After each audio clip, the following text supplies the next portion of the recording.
Welcome to the Shit Slinky Made Me Watch. I'm your host, KC, here with another shitty review about shitty horror films recommended by that sumbitch Slinky.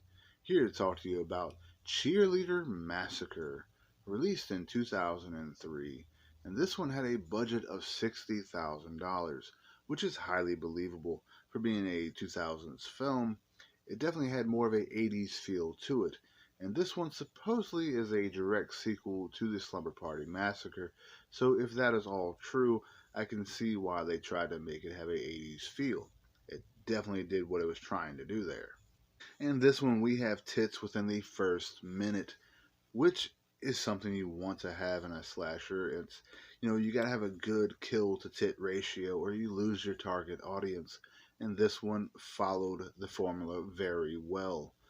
This one starts out with a couple camping in the woods, just messing around, and they end up getting killed. Of course, like I was saying, a good tit to kill ratio definitely follows it well, but doesn't mean the whole movie went so great, of course, or it would not have ended up on this show.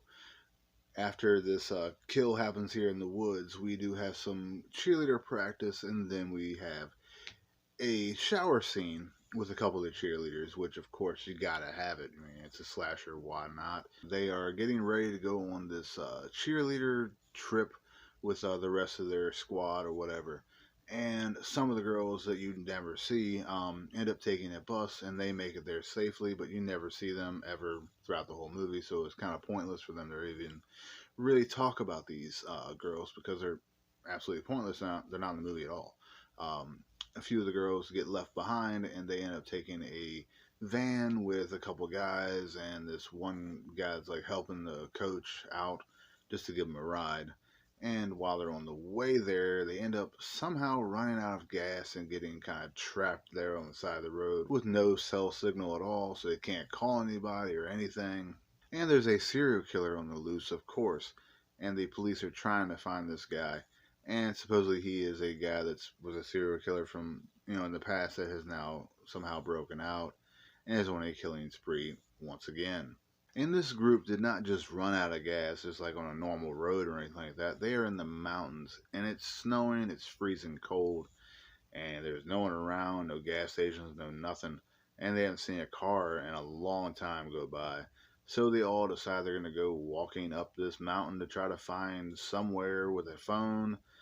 And eventually they do run into this house. The house is for some reason called a cabin in the movie, but it's no cabin I've ever seen. It's like a two-story house with like 6 bedrooms. That's not a cabin in my opinion. But they find, get some shelter, which is nice. Oh, damn. I guess it's time for the shit break. Now, if you don't know what the shit break is, this is where we take a quick break in the show to allow you to get your thoughts onto the show. All you have to do is comment on the discussion thread posted in our Facebook group, Horror After Midnight, and you'll be able to get your thoughts onto the show. Also, there is a weekly meme contest. All you have to do is make up a meme about this week's episode, post it in our Facebook group, Horror After Midnight, using the hashtag SHITBREAK, and you'll be entered for a chance to win all kinds of cool prizes. For the discussion thread, we had Franklin Korea.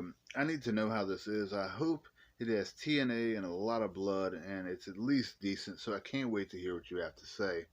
Um, yeah, there's definitely a lot of TNA, and we'll continue on the rest of the show. You'll be able to hear the rest of what I got to say about it. But thank you for your comment.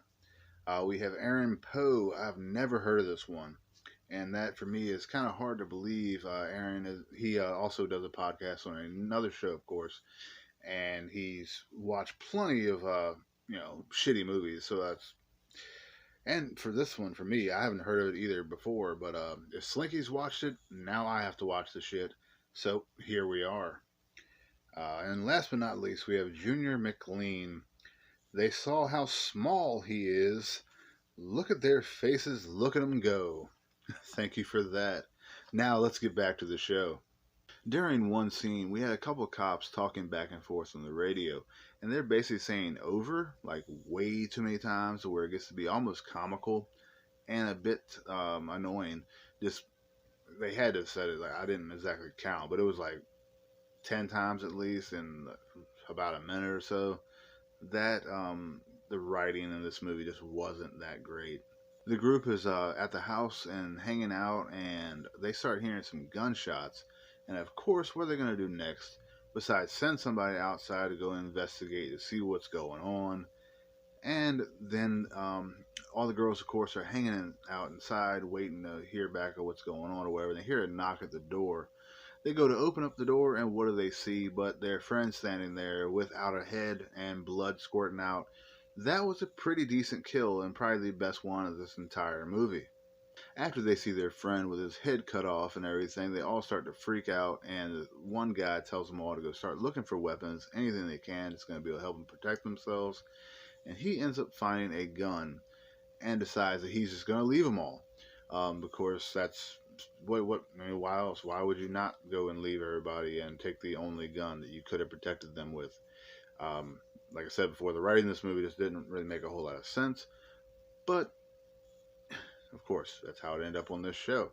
One girl does decide to go outside, but while she's out there, she's trying to get the electricity back on, and the killer ends up turning on like the hose to be able to get her feet wet. So when she goes to flip all the breakers, it ends up electrocuting her and killing her. The special effects weren't great. Definitely, you can tell it's low budget as hell, but it's pretty, good idea there. They meant well. It just did not look all that great. But there was a pretty cool twist in this movie. I'm not going to give it away just in case anyone wants to check it out. But for this one, we did have a pretty decent score, but also a mix of bad writing and bad acting as well. For this one, we have 10 dead bodies, 10 breasts. For this one, I'll give it 2 shit stains. Case says check it out.